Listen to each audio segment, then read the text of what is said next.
Hello students, तो आज का हमारा टॉपिक है theory X and theory Y. और ये किसने दी है? ये दी है डगलस मैकग्रेगर ने 1960 में। और आपने इसमें याद रखना है, पहले तो डेट भी याद रखनी है और जिसने दी है उसका नाम भी। और इसके साथ ही थियोरी एक्स और थियोरी वाई का क्या मतलब है?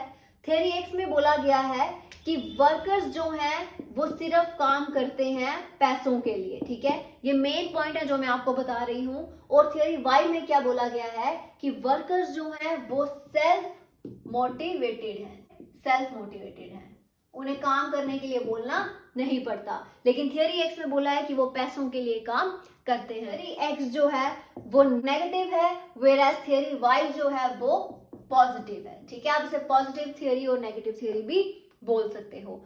सो theory X is a motivational theory which involves high supervision and control over the subordinate and greater degree of centralization। अब centralization और decentralization क्या होता है? अब यहाँ पे मैं आपको समझाती हूँ। centralization क्या होता है? जब एक कोई हम बोल सकते हैं मेन हेड है और वही आगे सारे काम संभालता है।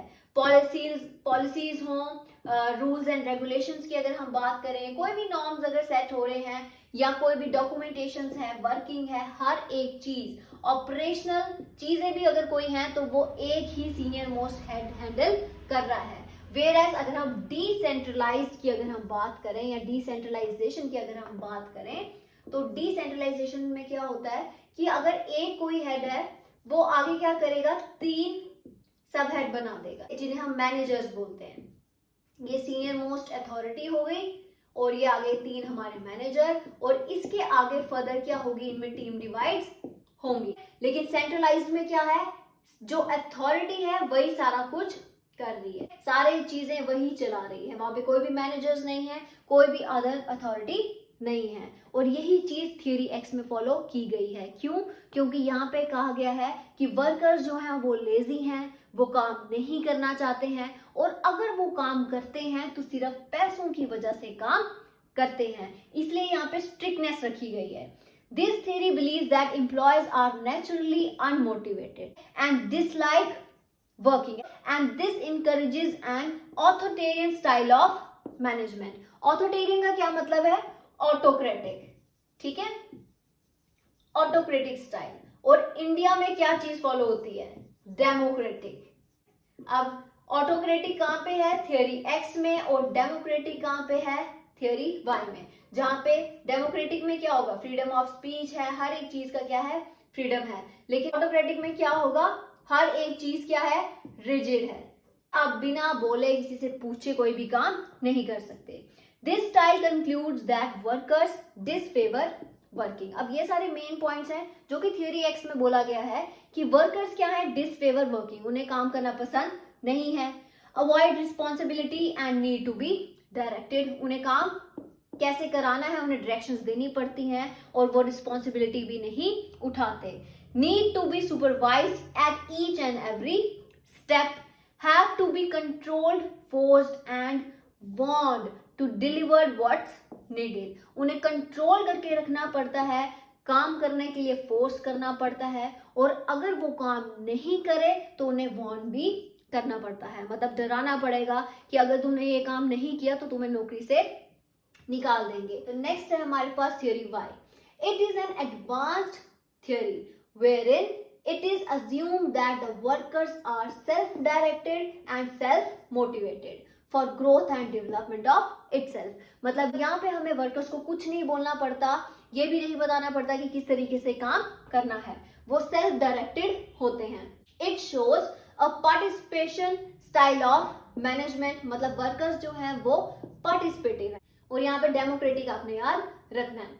That is decentralized. Here workers are self-motivated, responsible, always participative, good listener, concerned about the staff welfare or the organization।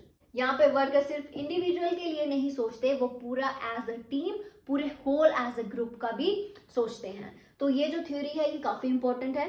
मैं इसका आपको डिफरेंस भी दे देती हूँ, अगर आपको ऐसे लिखना है या आपको डिफरेंस में लिखना है तो वो दोनों आप रेफर कर सकते हो, ठीक है। डेट आपने याद रखनी है 1960, और ये किसने दिया था? डगलस मैकग्रेगर ने। ये दोनों चीजें आपने याद रखनी है। तो ये है इसका डिफरेंस। फर्स्ट है हमारे पास वर्क। थियरी एक्स में क्या आ जाएगा, डिसलाइक वर्क। अब मैंने आपको पहले बता दिया कि यहाँ पे बोला जाता है कि सिर्फ पैसों के लिए वर्कर्स काम करते हैं, लेकिन यहाँ पे क्या होते हैं, वर्कर्स सेल्फ मोटिवेटेड होते हैं। और थियरी एक्स जो है वो नेगेटिव थियरी है, ये भी इसमें आप पॉइंट डाल सकते हो। और थियरी वाई को क्या बोला गया है, पॉजिटिव थियरी। नेक्स्ट आ जाएगा हमारे पास ambition.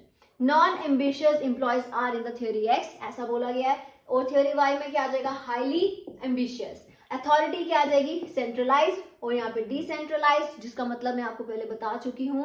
Responsibility, here workers avoid responsibility. और थियरी वाई में क्या बोला गया है, एक्सेप्ट एंड सीक रिस्पॉन्सिबिलिटी।